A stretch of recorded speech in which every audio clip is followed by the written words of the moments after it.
Hello all, welcome back to my channel Harikatha. Polkampalli Shantadevi గారి Kumkumarekha part 1 విన్నాం కదా. పార్ట్ 2 కథ ఇలా మొదలవుతుంది. అనంతరామ శాస్త్రి గారు, ఇదిగో మిమ్మల్నే. పని మీద వెళ్తున్నారా? చేతులు వెనక్కి పెట్టుకొని తల వంచుకొని పరధ్యానంగా నడిచి వెడుతున్న అనంత్ ఉల్లికిపాటుతో తలెత్తాడు. ఆ నడి రోడ్డు మీద కౌముది కంఠస్వరం విని, ఓ ఎక్కడికో బయలుదేరినట్టున్నారు, మృదువుగా మన్ననగా పలకరించాడు. అలా పంట పొలాల మీద చల్లగాలులు పీల్చుకుందామని మంజులమైన జీరస్వరంతో పలుకుతూనే మధురంగా నవ్వింది కౌముది. ముక్కు పగలకుండా చూసుకో పాపం. నళిని నవ్వాడు. ఆమె చేయి పట్టుకొని నడుస్తున్న ఆమె పెద్దనాన్న కొడుకు గోపీకృష్ణ ఇక పద అన్నట్లు ముందుకు ఈడుస్తున్నాడు.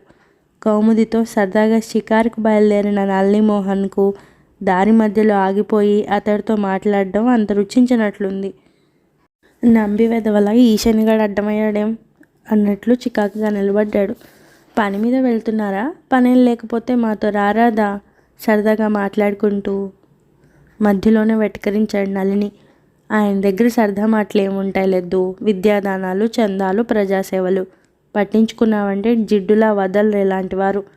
ఏవేవో బుద్ధులు గరిపి ఓ 1114 విరాళాలు ఇవ్వమంటారు. నీ పేరు సువర్ణాక్షరాలతో లిఖింపజేస్తావంటారు. అలాంటి వాళ్ళ టోపీలో పడబోకు. ఏమండి, మీ దగ్గరేం టోపీలు కనిపించడం లేదు నాకు. మామయ్య కనిపిస్తున్నట్లున్నాయి. పరిహాసంగా నవ్వి నళిని వంక చురుగ్గా చూసింది. నిష్కారణంగా ఒక మనిషిని అవమానించడం అంత క్షుద్రత్వం ఇంకోటి ఉండదు మామయ్య. నళిని మాటలకు ఒక్క క్షణం ఎరుపుకు తిరిగింది అనంత్ ముఖంలోని రంగు.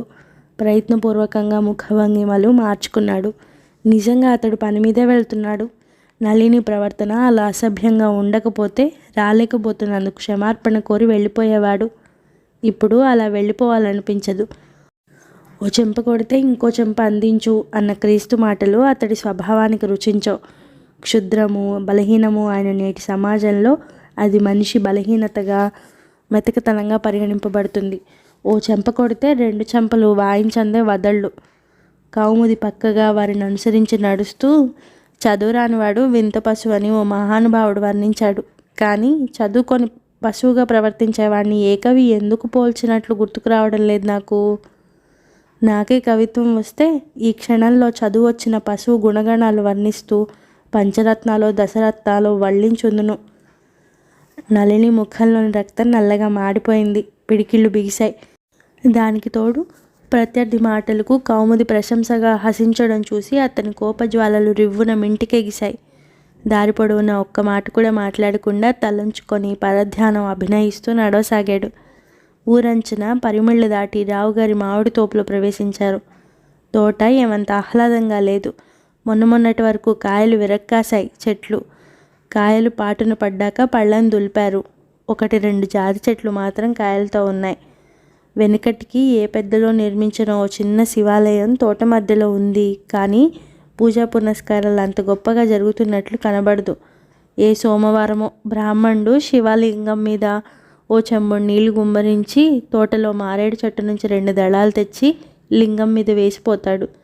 మండపం ఎంటుడాకులతో దుమ్ముతో నిండుంది.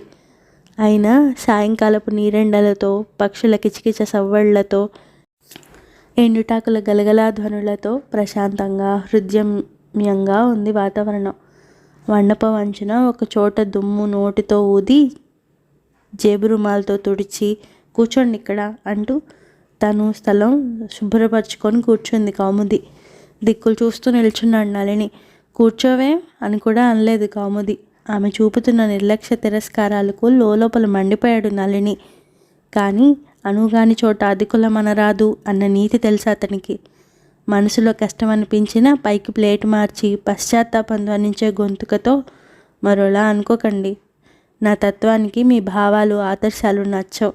అంత మాత్రాన పూర్తిగా సంస్కారహీనుడిగా తలచకండి. పోతే మీపై వ్యక్తిగత ద్వేషం నాకేం లేదు. ఉండాల్సిన సందర్భం అసలు వస్తే కదా. నాకు కొన్ని ఆదర్శాలున్నాయి. కౌముదిని అడగండి.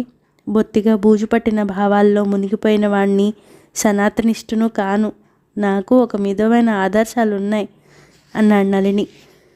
కౌముది వంక చూస్తూ ఆదర్శాలు అన్న మాటను తిరిగి నొక్కి పలుకుతూ, మా మామయ్యకున్న ఆదర్శాలు నేను చెప్తాను వినండి. విధవముండల మెడలో పుస్తక కట్టడం ఆదర్శమట. ఆడదాన్ని స్వేచ్ఛగా పురుషులతో తిరగనివ్వడం ఆదర్శమట. ఆడపిల్లలను పెద్ద చదువులను చదవనివ్వడం ఆదర్శమట. అంతా ఆడాల వైపు వకాల్తా పుచ్చుకున్నారు. ఫక్కుమంది కౌముది. అస్తమానం నాకు పోరు ఈనది అనంతబాబు. చదువుకున్న దానివి పునర్వివాహానికి ఎందుకు ప్రయత్నించకూడదు అని. చదువుకున్న చదువు సంఘ శ్రేయస్సుకు ఉపయోగపడాలి కానీ విప్లవ జ్వాలలు రగిలించడానికి కాదుగా. పరిహాసపూర్వకంగా చెప్పబోయింది కానీ అణుచుకోలేని విషాద గాంభీర్యాలు ధ్వనించాయి ఆ కంఠంలో. నాకు శాస్త్ర పరిచయం అంతగా లేదు. మీరు చెప్పండి అనంతబాబు. నేను చెప్పేది మంచి మాట కాదా? నిండు వయసులో వైధవ్యం పొందిన స్త్రీ ఆ వైధవ్యంలోనే కఠోర జీవితం గడపడమే సమాజ కళ్యాణం అంటారా? వితంతు స్త్రీకి సౌభాగ్యాన్ని ప్రసాదించడం గొప్ప విషయం కాదని ఎవరంటారు? మండపానికి సమీపంగా ఓ చెట్టు ఉంది. కిందికి వాలి ఉన్న దాని కొమ్మ మీద ఎగిరి కూర్చున్నాడు నళిని. గొప్ప విషయమే కాదని ఎవరంటారు? సాలోచనగా అన్నాడు అనంత్. ఒక విషయం మనం మర్చిపోకూడదు. సనాతన ధర్మాలను ఆచార వ్యవహారాలను హేళన చేయడం, వాటిని రూపుమాపడమే నేటి నాగరికత ఆదర్శం అనుకుంటే మహోన్నతమైన మన హైందవ సంస్కృతిని మంటగలిపినట్లే. స్త్రీకి పునర్వివాహం శాస్త్రంలో చెప్పబడిందో లేదో మనకు అనవసరం. మన సమాజంలో ఏ మానవుడు దుఃఖ జీవితం గడపకూడదని మన మానవతా సిద్ధాంతం చెబుతుంది. అయితే బ్రహ్మచర్యం పవిత్ర జీవితం అని చెబుతుంది మన ఆధ్యాత్మిక తత్వం. స్త్రీ పురుషులకు ఏ కారణం వల్ల వియోగం సంభవించినా అప్పటి నుండి పవిత్రమైన బ్రహ్మచర్యాన్ని అనుష్ఠించడం చాలా గొప్ప విషయం. చిన్న వయసులో అందులో సంతానహీనంగా పురుషుణ్ణి కోల్పోయిన స్త్రీ అన్ని విధాల సంసార బంధనం నుండి విముక్తి పొందినట్లే. అటు ఆధ్యాత్మిక జీవితానికి మెట్లు నిర్మించుకోవడానికి అర్హత అవకాశాలు ఉన్నప్పుడు సమాజ కళ్యాణానికి పాటుపడడానికి ఆమె ఎంతైనా తగు. నిగ్రహశూన్య అయిన స్త్రీ విషయం వేరు.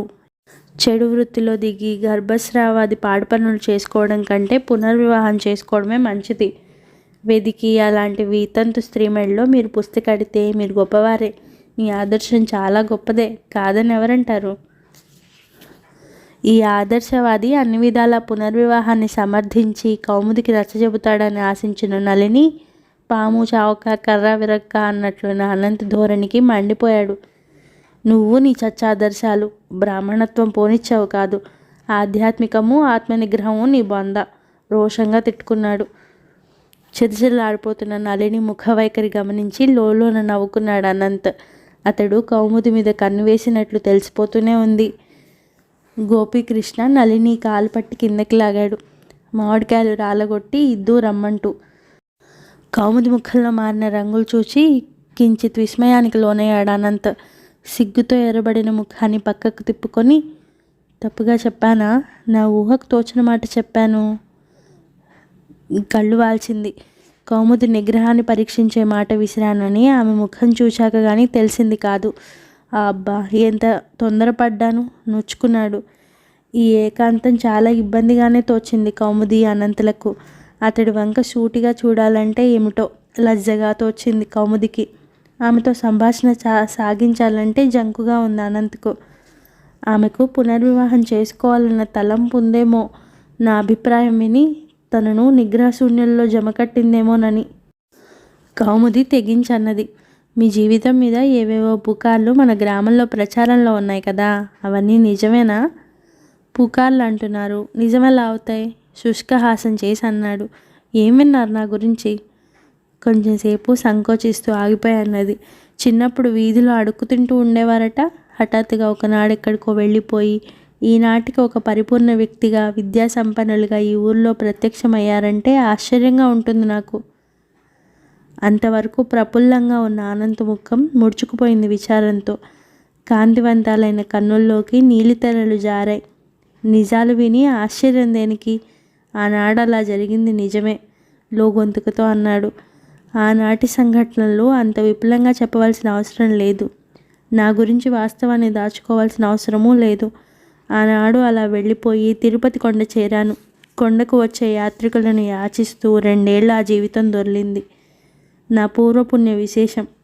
ఆ రోజులలో సద్గురు స్వాములు వారు ఒకరు కొండ మీద తపస్సు చేసుకుంటున్నారు. అతి చిన్న వయసులోనే సన్యసించిన విద్యాధికులు ఆయన. స్వామీజీ సహజ దయార్థ హృదయులు. కొందరు యాచక బాలురను కూడదీసి 2 ఉపాధ్యాయులను కుదిర్చి సాయంకాలం పాఠశాల ఏర్పాటు చేశారు. దేవస్థానం సహాయ సహకారాలతో దేవాలయం ప్రసాదం ఒక పూట దొరికేది. అయినా స్వేచ్ఛా జీవితానికి అలవాటు పడిన కొందరు పిల్లలు అక్కడ నియమ నిబంధనలకు ఇమడలేక వెళ్ళిపోయారు. మిగిలిన 2-3 నేనొక్కడిని. ఆయన కరుణతో భక్తుల సహకారంతో నన్నింత వాణ్ణి చేసి పంపారు. నా జీవితం ఆయనకు రుణపడి ఉంది. ఇంతవాడివయ్యావు, సంతోషం. కానీ ఏనాడు నన్ను మర్చిపోకు. అలా మర్చిపోకూడదంటే దిక్కులేని పిల్లలకు విద్యాదానం చేస్తూ పో అన్నారు స్వామీజీ. వారి ఆదేశ ఆశీర్వాదాల మీదే ఈ జీవితం నడుస్తుంది. ఆనాడు ఆయన ఆదుకోకపోతే ఏ యాచన వృత్తిలోనో జేబులు కొడుతూనే ఉండేవాణ్ణేమో. కొన్నాళ్ళు ఆశ్రమ జీవితం వంటిది గడిపారన్నమాట. అయితే కఠినమైన నిబంధనలలో పెరిగారా? మరీ అంత కఠినతరమైనవేం కాదు. మనిషి శుద్ధ జీవనానికి అలవాటు పడ్డ నేర్పేవే ఆశ్రమ నియమాలు ఏవైనా. ఒకనాటి అక్షుద్ర పరాధీన జీవితాన్ని నిష్కపటంగా పరిచయం చేసుకోగల సాహసం, నైర్మల్యం ఎందరికుంటుంది? అనంత నిష్కపట ప్రవర్తన కౌముదికి కొంచెం ఆశ్చర్యాన్ని కలిగించింది. ఆ దరిద్ర మానవుడిలో ఆ అపురూప గుణానికి ఆమె ముగ్ధురాలైంది కూడా. నీరెండలు తొలగిపోయి నీలితెరలు ఆవరించుకుంటున్నాయి జగతిని. పక్షులన్నీ చెట్ల మీదకి చేరి కలకల రొద చేస్తున్నాయి. 1-2 చెట్లను కొంగలు స్వంతం చేసుకున్నాయి. చుట్టుకు వస్తున్న చీకట్లలో కొమ్మల్లో కూర్చున్న కొంగలను చూస్తుంటే చెట్లు ఏవో తెల్లని పూలు పూచినట్లుగా ఉంది. కూర్చున్న వారు లేచారు. దిగుడు బావిలోకి దిగి పాద ప్రక్షాళనం గావించుకొని శివదర్శనం చేసుకొని ఆలయంలో గంట మోగించి యువతలికి వచ్చారు. నరిని, గోపీలొచ్చి కలిశారు. తిరిగి వరిమళ్ళ మధ్య నుండి వస్తుంటే అంది కౌముది, అబ్బా ఎంత కావుగా ఉంది వరిమళ్ళ మధ్య. వరి పైరుల మీద గాళ్ళు చల్లగా ఉంటాయి, మధ్య మాత్రం ఏమిటో కావుగా ఉంటుంది అన్నాడు అనంత్. 2-3 ఎకరాల దాకా పచ్చగా ఉన్న ఆ పంట పొలం రావుగారిదే. బావికి నీళ్ళింజన్ పెట్టి సాగు చేయించారు. ఊళ్ళోకొచ్చి విడిపోతుంటే కౌముదంది, అప్పుడప్పుడు తీరికైనప్పుడు మా ఇంటికి వస్తుండండి అనంతబాబు. సజ్జన సాంగత్యం సర్వదా శ్రేయస్కరం. అంత గొప్ప సజ్జనుడేం కాను అని నవ్వి, వస్తుంటాను వీలుని బట్టి అని సెలవు తీసుకొని నడక సాగించాడు. మీ శక్తిని బట్టి ఇవ్వండి, శక్తిని మించి నేను పీడించబోవడం లేదు. ఒక మంచి కార్యం మీ డబ్బు వల్ల సాధించబడుతుంది. బాబు, పొద్దున్నే లేస్తే ఇలా వెంటపడే వాళ్ళకు కొదవలేదు. ఏదో ఓ రూపంలో వచ్చి డబ్బు డబ్బు అంటూ పీడించేవారే. తీసుకుపోయిన వాళ్ళు ఆ డబ్బుని ఏం చేసేది మేము చూడబోయేది లేదు. తీసి గంగలోకి విసిరేస్తేనన్నా కాస్త పుణ్యం దొరుకుతుందేమో కానీ. అయినా ఏం కాలాలు ఇవి? వానబొట్టు లేదు, పంటలు లేవు, ఊళ్ళో గింజ లేదు. అన్నానికే అలో లక్ష్మణ అని అర్చొస్తుంటే ముష్టి వెధవలకు చదువులు కావాల్సి వచ్చాయా? లక్షణంగా చదువుకున్నావు, ఉద్యోగం చేసుకోరాదా? ఏమిటి వ్యర్థకలాపాలు? అనంత దిగ్గున లేచాడు. మీ ఇష్టం. నా ఉద్యమానికి దయతో సహకరించగలరేమోనని వచ్చాను. మీకంత అనుమానంగా కష్టంగా ఉన్నప్పుడు మరేం చేస్తాం? వచ్చినవాడు ఇంత తొందరగా లేస్తాడని అనుకోలేదా ఆసామి? అలా ఎన్నడూ జరగలేదు. అటువంటి మాటలు ఎన్నన్నా లెక్క చేయక నోటుబుక్లో కొద్దో గొప్ప రాయిందే కదిలేవాడు కాదు అనంత్. ఇంత సులభంగా లేచిపోవడం ఆశ్చర్యం గొలిపింది ఆ ఆసామికి. 3 ఇళ్ళ అవతల ఉన్న ఓ విశాలమైన భవంతిలో ప్రవేశించాడు అనంత్. వెనుకటికి ఓ అవ్వకి ఊరి మీద బాగా కోపం వచ్చేసిందట. నా కోడి గుడిసెక్కి కుక్కరొక్కో అంటేనే కదా ఆ ఊరంతటికి తెల్లవారేది. వీళ్ళకి తెల్లవారకుండా చేద్దామా అనుకుందట. అనుకొని ఏం చేసింది? కోడిని తీసుకుపోయి అడవిలో గంప కింద పడేసి తను మీద కూర్చుందట. తెల్లవారింది. మధ్యాహ్నం అవుతుంటే ఊరివాడు ఒకడు అటువైపు వచ్చాడు. మన ఊళ్ళో తెల్లారిందా అని ఆత్రంగా అడిగిందట అవ్వ. అనంత్ను చూసి ఆ ఇంటి పెద్ద మనిషి మరో పెద్ద మనిషితో ఈ కథ చెప్పి, అలా ఉంది ఈ ఆదర్శవాదుల పని. పాపం వాళ్ళు బయలుదేరకపోతే లోకోద్ధరణ జరగదు. వీళ్ళ ఆదర్శాలేమో కానీ మన ప్రాణాలు తోడేస్తారు. నోరు మెదపకుండా యువతలకు వచ్చేసాడు అనంత్. మరో ఇంట్లో కూడా ఇటువంటి మాటలే ఎదురయ్యాయి. శూద్ర వెధవలకు, ముష్టి వెధవలకు చదువులా? అందరూ పల్లికి ఎక్కేవారైతే మోసేవాడెవడు బాబు? మధ్యాహ్నం భోజనం చేసి బయలుదేరారు అనంత్. సాయంత్రం 6 దాకా తిరిగినా దొరికిన చందా అత్యల్పం. వాకిట్లో అడుగు పెడుతుంటే ముందు గదిలో నుండి ఓ పెద్ద మనిషి మాటలు వినిపించాయి. నువ్వైనా తమ్ముడికి బుద్ధి చెప్పి తమ్ముడిని ఉద్యోగానికి పంపించరాదా శాస్త్రి? నీ సంసారం కూడా నానాటికి తీసికట్టు నాగంబొట్టుగా ఉందా? పిల్లలు గలవాడివి, పరాయివాడివేం కాదు కదా. ఒక్కడుపున పుట్టిన బిడ్డలు. అతడు ఉద్యోగం చేసి చేదోడు వాదోడుగా ఉండడంలో తప్పేం లేదు కదా. తమ్ముడి మీద అటువంటి ఆశలేం పెట్టుకోవాలని అనుకోలేదులేండి. దేవుడిచ్చిందేదో తింటూనే ఉన్నాం, ఏదో విధంగా బ్రతుకుతున్నాం. వాడి ఆశయాలేవో ఆదర్శాలేవో స్వార్థం కోసం బలిపెట్టనా? వాడేం పసివాడు అజ్ఞాని కాదు. వాడి బుద్ధికి తోచిందేదో చేస్తున్నాడు, చేసుకొని నేనెందుకు అడ్డం పడ్డాం? మరెవరిదో గొంతు. కోటి వేషాలు కూటి కొరకే అన్నారు పెద్దలు. ఇది ఓ ఉద్యోగమేనయ్యా. శ్రమకు తగిన ఫలితం లేనిదే ఉత్తపుణ్యానికి ఎవడు ఏది చేయడు. తను ఉద్యోగం చేసే కంటే ఎక్కువ గిట్టుబాటు ఇందులో రాకపోతే కదా ఉద్యోగాలకు పరిగెత్తడం. శాస్త్రి కంఠం ఆవేశంగా ధ్వనించింది. ఏమిటి మీరు అనేది? ఉన్నమాటేనయ్యా. నీ తమ్ముడు మడికట్టు కూర్చున్నాడా? బీద అనాథ బాలుల పేరు చేసేది? దయచేసి ఇక నోరు మూయండి. వాడు నీచ బుద్ధితో పైసా కూడా తాకడు. వాడి సంగతి నాకు తెలీదా?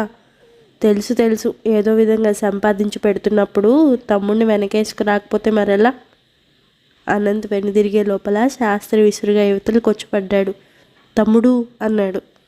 అనుకోకుండా తమ్ముడిని చూసి అవమానంతో దుఃఖంతో శాస్త్రి ముఖం ఎర్రబడిపోయింది. విన్నావా? ఆర్ద్రంగా అన్నాడు. హృదయపూర్వకంగా చెప్పాలంటే నువ్వు చేస్తున్న పని సత్కార్యమే, కానీ ప్రజ సరైన విధంగా అర్థం చేసుకున్నప్పుడు అది ఎంత ఉత్తమ కార్యమైనా వదిలిపెట్టడమే బాగేమో. నా బుద్ధికి తోచింది చెప్పాను, ఆలోచించుకో అనేసి గబగబా ముందుకు వెళ్ళిపోయాడు ఆయన. అనంత్ బాధపడకపోవునేమో, కానీ తను గొలుసు కోసం వాడుకున్న డబ్బు ఇంకా సమకూడలేదు. వదిన సలహా ప్రకారం గొలుసు తెగనమ్మేశాడు. అయినా కొంత తక్కువ పడింది. అది భర్తీ అయ్యేదాకా లోకుల మాటలకు తను చిత్రహింస పడక తప్పదు. కానీ తను కోరుకున్న కార్యం కొనసాగించందే వదళ్ళు. రావుగారి రైస్ మిల్లులో లెక్కలు రాయడానికి మనిషి కోసం చూస్తున్నాడని విని అనంత్ వెళ్ళాడు. ఏం బాబు, సంఘ సేవలు విద్యాబోధనలు అయిపోయాయా? ఎత్తిపొడుపుగా అడిగాడు రావు. అవేలా వదులుతాయి? ఆ బుద్ధులు నా రక్తంలోనే జీర్ణించుకుపోయాయి అన్నవాట అనంత్. సేవాభావం ఉన్న చోట భుక్తి తాపత్రయం ఉండదని ఎక్కడా లేదు కదా. 80 రూపాయల జీతం మీద రైస్ మిల్లులో లెక్కలు రాసే పనికి కుదిరాడు అనంత్. ఆ రోజు రావుగారితో ఏదో లెక్కలకు సంబంధించిన విషయం మీద మాట్లాడి వచ్చేస్తుంటే హరిగోపాల్చే కౌముది కబురంపింది. లోనికి వెళ్ళాడు అనంత్. అప్పుడప్పుడు వస్తానన్నారు, ఇంటికొచ్చినా ఇంటి ముందు నుండే వెళ్ళిపోతున్నారు అన్నది కౌముది నిష్ఠూరంగా. బొత్తిగా అంత తీరికుండదా? తీరిక లేక కాదు, ఆడపిల్లతో అందున వితంతు యువతితో స్నేహపరిచయాలు పెంపొందించుకోవడం అంత భావ్యంగా ఉండదనిపించింది. మనసులో మాలిన్యం లేకపోయినా లోకుల నికృష్ట దృష్టులకు జంకాలి కదా. బాగా తీరికైనప్పుడు వచ్చి కూర్చుందాం అనుకుంటాను. ఆ తీరిక మాత్రం నా జన్మలో రాదు అన్నాడు చిరుహాసం చేస్తూ. సరే, నేనే ఈరోజు సాయంకాలం వస్తాను మీ బడి మీ కార్యకలాపాలన్నీ చూడ్డానికి. ఏమంటారు? మీరు నాకేం చెప్పేట్లు చూపేట్లు లేరు. అంతకంటేనా? అలాగే రండి మహదానందం వ్యక్తపరిచాడు. ఆ సాయంత్రం అనంత్ నడుపుతున్న పాఠశాలలోని విద్యార్థులను, అనంత్ అవలంబించిన విద్యాబోధనలను, తక్కిన అతని కార్యక్రమాలను కుతూహలంగా పరిశీలించి తిరిగి వస్తున్నప్పుడు ఉత్సాహంగా అంది కౌముది. ఇదంతా చూస్తుంటే చాలా సంతోషంగా ఉంది అనంత్ బాబు. జన్మ సార్థకమయ్యేది ఇటువంటి వాటితోనే. ఎంఏ అయిపోయింది, ఇక ఏం చేయాలన్నా నా సమస్య నేటితో తీరిపోయింది. మీ మార్గం నా జీవితానికి ఎన్నుకుంటాను. నాకు అడ్డుపెట్టే వాళ్ళు కూడా లేరు. ఏటా మా మామగారు నాకు భరణంగా ఇస్తున్న డబ్బు బ్యాంకులో కూడుతుంది. ఇదంతా ఈ సేవా కార్యకలాపాలకు ఖర్చు పెట్టేస్తాను. నా ప్రార్థన ఏమంటే మీరు సహృదయతతో మీ కార్యకలాపాల్లో సహచరిగా నన్ను తీసుకోవాలి. ఎందుకంటే నాకు అనుభవం లేదు ఇటువంటి వాటిలో. స్వతంత్రించి ఏ పని చేయలేను. మీరు చెప్పినట్లే నడుచుకుంటాను. ఏమంటారు? అంతకంటేనా? చాలా సంతోషకరమైన మాట. హరన్నయ్య ఉద్యోగం వస్తే మొన్నే వెళ్ళిపోయాడు. లేకపోతే మనతో పాటు పనిచేయడానికి ఒప్పించేదాన్ని. అతడిది సంస్కార హృదయమే. ఇటువంటి పనులంటే ఎక్కువ ఇష్టపడతాడు. రేపటి నుండి మీరు వస్తారన్న మాటేనా వీళ్ళకి చదువు చెప్పడానికి? ఓ తప్పకుండా అనంత్ ఒంటరిగా వెళ్ళి చందాలు అర్థించినప్పుడు చీవాట్లు చీత్కారాలు అందే చోట కౌముది తనతో ఉన్నందుకు అపూర్వమైన ఆదర సత్కారాలు లభ్యమవుతున్నాయి. తను నిమిత్తమాత్రంగా ఉంటున్నాడు. అనంత్ అన్ని వివరాలు చెప్తే కౌముది అడుగుతుంది చంద. పరదా చాటున ఉండవలసిన దొరబిడ్డ వీధిలోకి రావడమే విశేషం. ఆమె తమ ఇల్లు పావనం చేయడం ఎంత దుర్లభమైన విషయం. అనుకునే దానికంటే అధికంగానే చందా వసూలైంది. సాక్షాత్తు లక్ష్మే నా వెంట ఉంటుంది. ఈ దరిద్రపు ముఖానికి చీవాట్లు ఎకసెక్కాలే ప్రాప్తించేవి. ఇప్పుడు చూడండి, ఒకరోజు కౌముదితో అన్నాడు. బస్తీలకు వెళ్ళి కొంచెం పెద్ద చదువులు చదువుకున్న 2-3 యువకులు కూడా ఈ ఉద్యమంలో సహకరిస్తామంటూ ముందుకొచ్చారు. తమకు ఆదర్శవంతమైన ఏవేవో ఊహలున్నాయని, ఆదర్శంగా జీవిస్తామని ఏవేవో గొప్పలు చెప్పుకున్నారు. అదంతా సౌందర్యవతి వితంతు యువతి అయిన కౌముది ఆకర్షణ ప్రభావం అని వేరే చెప్పాలా? ఒకనాటి సుప్రభాతాన స్నానపూజలు ముగించుకొని శుభ్రంగా తయారై పెదనాన్న గదిలోకి వెళ్ళింది కౌముది నోట్బుక్ తీసుకొని. పెదనాన్న, మీ హోదా అంతస్తులకు చిన్నతనం కాకుండా మీకు తోచినంత వేయండి అంది కలం అందిస్తూ. కలము నోట్బుక్ అందుకొని రాసే ప్రయత్నం ఏది చేయకుండా కింద పెట్టేస్తూ ముఖం గంభీరంగా మార్చి అన్నారు రావుగారు. కూర్చో అమ్మా, ఓ మాట చెప్పాలి. గతుక్కుమంది కౌముది. తన చర్య ఇంట్లో ఎవరికీ ఏమంతగా నచ్చినట్టు లేదు, ముఖ్యంగా పెదనాన్నకు. ఆయనకు తనను మందలించే అవకాశం ఇప్పుడు బాగా వచ్చినట్లుంది. నీ మీద పెద్దలెవరు లేరనుకున్నావా కౌముది? మెరుపు కొట్టినట్టు వెలవెలాబోయింది తన మొహం. ఒకరి డబ్బు ఏ విధంగా ఖర్చు పెట్టుకున్నా ఎందుకు ఖర్చు పెట్టావు అని అడిగే అధికారం లేదు, కానీ దానివల్ల జరిగే మంచి చెడు తెలియజేసే అధికారం మాత్రం ఉండకపోదు. ఏ? నెమ్మదిగానే అన్నాడు. చేస్తున్నది తప్పనుకోవడం లేదు పెద్దనాన్న. ఒక మంచి పని కోసం. మంచి పనే చేస్తుంది, పని మంచిదే, కానీ మరికొన్ని విషయాలు కూడా పరిశీలించవలసి ఉంటుంది. ముందు నీ సంగతి. మన ఇంటి స్త్రీలు పరదా చాటున ఉండవలసిన వారు. మీ పెద్దమ్మ ముఖం ఎలా ఉంటుందో ఇంటి వారికి ఇంటి నౌకర్లకు తప్ప ఊళ్ళో ఎవరూ చూడలేదన్న సంగతి నీకు తెలుసు కదూ. అటువంటి నిన్ను కాలేజీ చదువులకు కూడా పంపించాను. ఎందుకు? కాలం మారిందని, ఈ కాలం ఆడపిల్లల మధ్య నీకు చిన్నతనం కాకూడదని. అలాగని ఈ ఇంటి ఆడపిల్లలందరికీ చదువులు చెప్పించానా? లేదు. పెళ్ళిళ్ళు చేసుకొని చల్లగా సంసారాలు చేసుకుంటున్నారు. వాళ్ళు పెద్ద చదువులు చదువుకున్నా చదువుకోకున్నా పోయింది లేదు. నీ సంగతి వేరు. 14 ఏళ్ల పిన్న వయసులో నీ మగడు దగా చేసి భగవంతుడిని చేరకుంటే నువ్వు నీ అక్కయ్యలాగే హాయిగా సంసారం చేసుకుంటూ ఉండేదానివి. నీకు ఎక్కువ తెలివితేటలతో చదువులతో పనుండేది కాదు. ఏనాటికైనా నువ్వు ఒంటరి దానివి. నీ మంచి చెడ్డలు నువ్వే చూసుకోవాలి. నలుగురిలో హుందాగా మసలగలిగిన స్థితిలో ఉండాలి. ఇటువంటి ఆలోచనలతోనే నీకు మీ అన్నదమ్ములతో పాటు పెద్ద చదువులు చెప్పించాను. ఇప్పుడు నువ్వు అన్నీ లేనిపోనివి తగిలించుకొని రచ్చకెక్కుతున్నావు. బ్యాంకులో వేస్తూ పోయిన మీ అత్తగారు నీకు ఏటేటా ఇస్తూ పోయిన భరణం సొమ్మును ఏదో భవనానికి పథకం వేసి తీస్తున్నావట. ఇప్పుడు నీ ముందు అవసరాలు కనిపించవు. తండ్రున్నాడు, అన్నదమ్ములున్నారు. ఒకనాటికి ఎవరి కాపురాలు వారివి అయ్యాక ఒంటరిగా మిగిలిపోయేది నువ్వే. అప్పుడు నేను ఆదుకోగలిగింది, ఆపద్బాంధవి కాగలది ఆ డబ్బు. పోతే ఆ బికారి బ్రాహ్మణ యువకుడితో సహవాసం. అతడికి పెళ్లి కాలేదు, నీకు మొగుడు లేడు. చూడు, లోకుల నోటికి ఎంత రుచ్యమైన విషయమో. మీలో తప్పులేకపోయినా కథలల్లుతారు. వినేవాళ్ల చెవులు చేటలు అవుతాయి. అదొక చెరుపుకోలేని కళంకం. పైగా అనంతుడు ఒక సన్యాసి. నిన్ను సన్యాసిని చేసి కానీ వదలడు. అతడి మాటల వాయిలో పడి ఏవో ఆదర్శాలంటూ వీధిలో ఊరేగడం నాకేం నచ్చలేదు. నేను చెప్పేది ఇది. ఇక నువ్వు ఆలోచించుకోవాల్సింది చాలా ఉంది అని అక్కడి నుండి వెళ్ళిపోయారు రావుగారు. స్థానంలో కూర్చుండిపోయిన కౌముదికి నిజమే చాలా ఆలోచించవలసింది ఉంది అనిపించింది.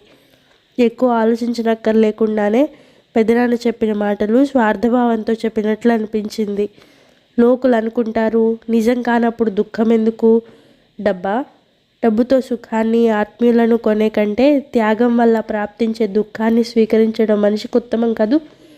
అసలు అనంతబాబుకి ఏవేవో ఆశలు చూపెట్టి ఇప్పుడు నేను వెనకడుగు వేయడం తమాషానా? ఉత్తి కోతలు కోసానని, ఆరంభ శూరత్వం అని అనుకోడు. వేసిన అడుగు అలాగో వేశాను, వెనక్కి తీయకూడదనే నిశ్చయించుకుంది కౌముది. మరో 2 ఋతువులు గడిచిపోయాయి. కాలం శిశిర ఋతువులో పాదం పెట్టింది. ఈసారి వర్షాలు బాగుండక పంటలు అంతంతే అయ్యాయి. బీదవాళ్ళు కొంపగోద అమ్ముకొని మట్టి పనులకు దేశాలు పట్టిపోతున్నారు. పనిలేని సోమరులు ప్రజలను దోచేసి కడుపులు నింపుకుంటున్నారు. మళ్ళీ నేల మీద చినుకు పడితే గాని ఈ దొంగలు దొరలు కారు. ఉన్నవారికి దొంగల భయం, లేని వారికి బతుకులు ఎట్లా వెళ్ళదీయాలి భగవంతుడా అన్న దిగులు. బొత్తిగా ఎవరి ముఖాల మీద కళ్ళలేదు. ఏవో సంబరాలు సరదాలు వచ్చినా ఏదో వెలితి, అసంతృప్తి. 3 భూమి తల్లిని నమ్ముకొని బతికే ఈ గ్రామస్తులకు వర్ష ఋతువు వస్తే కానీ పని పాటలుండవు. ఆ చెట్టు చేమ కాలంలో పిలిచినా పలికే తీరుకుండదు. ఇప్పుడు మాత్రం కావలసినంత తీరుబాటు. ఏ విజ్ఞాన వినోద కాలక్షేపాలు ఏర్పాటు చేసినా ఇప్పుడే. గ్రామస్తులకు సత్కాలక్షేపం ఏర్పాటు చేయడంలో రావుగారి చిన్న తమ్ముడు రామదేవరావు గారు ముందుండేవారు. తరచుగా హరిదాసులను రప్పించి పురాణ కాలక్షేపమో, సాధు సత్పురుషులను తీసుకువచ్చి భక్తి, భగవంతుడి మాటలు చెప్పిస్తుండేవారు. ఊరూరున ఆధ్యాత్మికోపన్యాసాలు చేస్తూ వస్తున్న ఒక సద్గురు స్వాముల వారిని తీసుకొచ్చారు రావుగారు. ఊరి వెలుపల రావుగారి మామిడి తోటలో శివాలయంలో దిగారు స్వాములవారు. ఆలయంలో పూజలు, భక్తులకు తీర్థ ప్రసాదాలు ఏర్పాటయ్యాయి. స్వామీజీ 3 రోజులు ఉపన్యసిస్తారు. ఏవో పనుల ఒత్తిడి వల్ల అనంత్ వెళ్ళలేకపోయాడు మొదటి 2 రోజులు. చివరి రోజు ఎలాగో తీరిక చేసుకొని బయలుదేరాడు. ఆ సాయంకాలం మధ్య కౌముది కూడా కలిసింది. వెంట తల్లి, చెల్లెళ్ళు, తమ్ముళ్లతో అక్కడికే వెళ్తూ. వితంతు స్త్రీలకు, భర్త వదిలేసిన వారికి, ఎవరూ దిక్కులేని అభాగ్య స్త్రీలకు వృత్తి విద్యలు నేర్పి జీవిక కల్పించే సంస్థను ఒకటి స్థాపించదలిచి దాని విషయమే మాట్లాడుతూ మెల్లగా నడక సాగిస్తున్న కౌముది అనంతుడు వెనుకబడిపోయారు. ఊరు దాటి బీటలు వారిన వరిమళ్లను దాటి తోటలో ప్రవేశించారు. ఆకు కనిపించకుండా మామిళ్ళు పూతలు పట్టాయి. మామిడి పూత వాసన దట్టంగా అలుముకుంది ఆ ప్రదేశంలో. స్వామీజీ ఉపన్యాసం వినడానికి గ్రామస్తులందరూ భక్తులై వచ్చారు అక్కడికి. ఇంకా వస్తున్నారు కూడా. మామిళ్ళేం పగిలాయి ఈసారి, కరువుకు చింతలు, కాలానికి మామిళ్ళట. ఈసారి వర్షాలు ఏం చేస్తాయో అంటున్నారు ఎవరో. ఆలయం మండపం చుట్టూ మామిళ్ళ కింద వేసిన జంబు కాణాల మీద కూర్చుంటూ. మరికొన్ని కళ్ళు మాట్లాడుకుంటూ వస్తున్న కౌముది అనంతలకేసి తిరిగాయి. జుగుప్స, కుతూహలపూర్ణమైన చూపులవి. వచ్చింది మనసుకు బుద్ధి చెప్పించుకోవడానికి. మరి ఇదేమిటి? తెలిసి తెలియని విషయాలపై తప్పుడు అంచనాలు వేసి నరకానికి తిన్నని దారి వేసుకుంటున్నారు. మానవ మనస్తత్వం.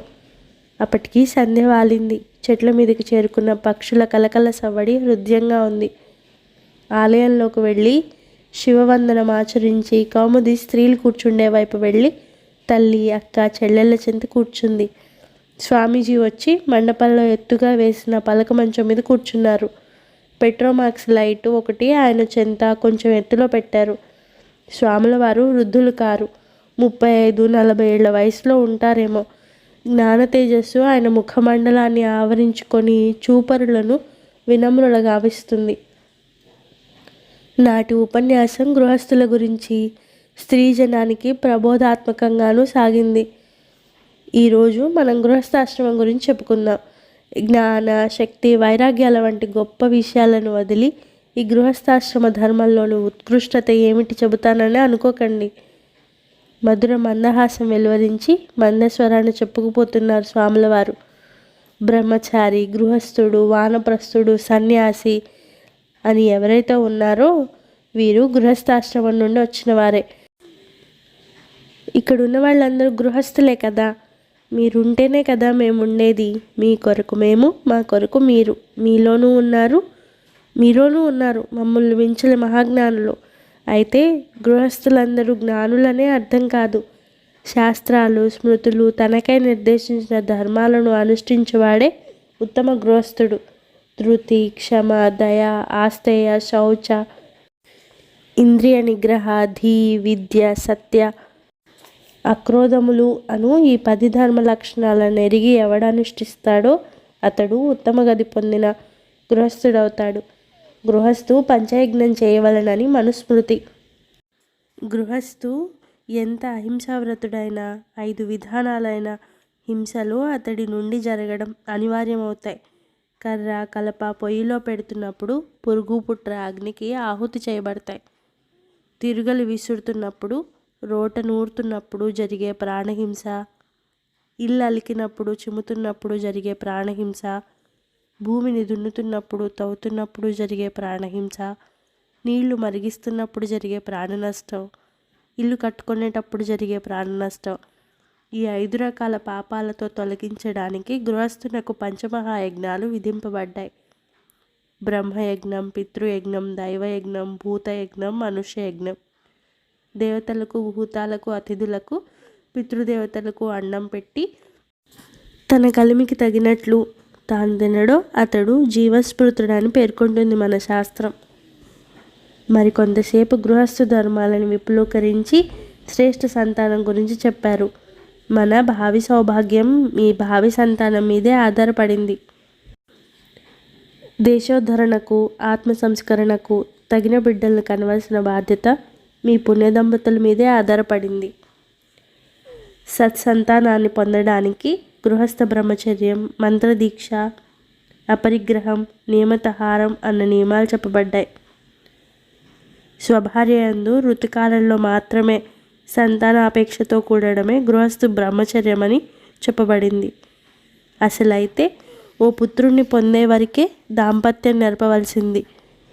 జ్యేష్ఠుడిని పుత్రునిగా పేర్కొంటే తర్వాతి వారిని కామజులుగా చెప్పబడతారు.